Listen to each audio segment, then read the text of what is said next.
with baseball for a second because the Toronto Star took a deep dive into the world of official MLB relic hunters. So those are fans wanting to get their hands on items used in the games like Barger's Grand Slam cleats or the strikeout ball thrown by Yamamoto. So this got us talking about, like, do you collect? Are you memorabilia fan? Yeah. You know, I wasn't raised in that kind of family. I know there's families who do that. I was not raised in that family. Immigrants were like, we just got to eat. Okay, so we're not going to concerts and collecting things. That's not the thing.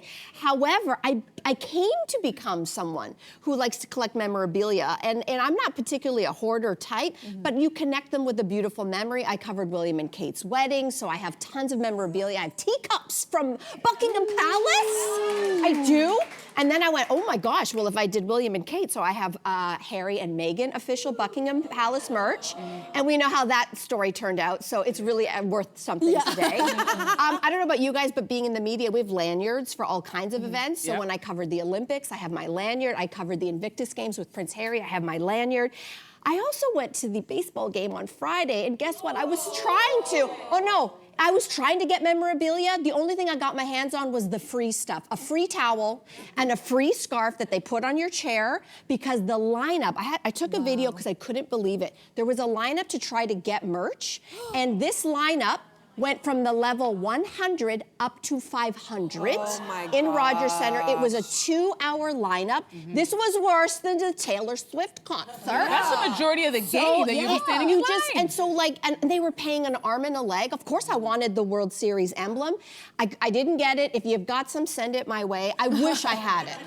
I do. How about you, Carly? Are you into that? I'm not a huge collector just because I can't focus on one thing for long enough to just collect that. I would say the closest thing I would have to that is a t-shirt. Like I have a huge collection of t-shirts just because I'll always wear a t-shirt, and I love going to the concert and getting a t-shirt to remember it. But I can't focus for long enough. But I love having little weird things. Okay. You know, what about you? That kind of works. Listen, I'm a very lucky girl. My father was a diehard Blue Jays fan.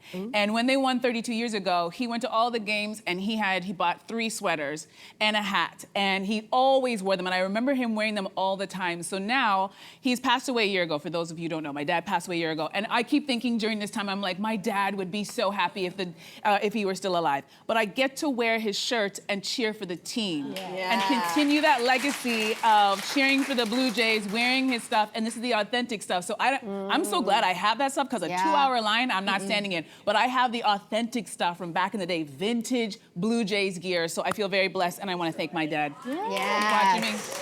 So it's pretty cool. Come a bit closer. We've got so many more must-see interviews, spicy debates, lifestyle tips, and pop culture moments. So subscribe to our channel by tapping the logo below and don't miss out.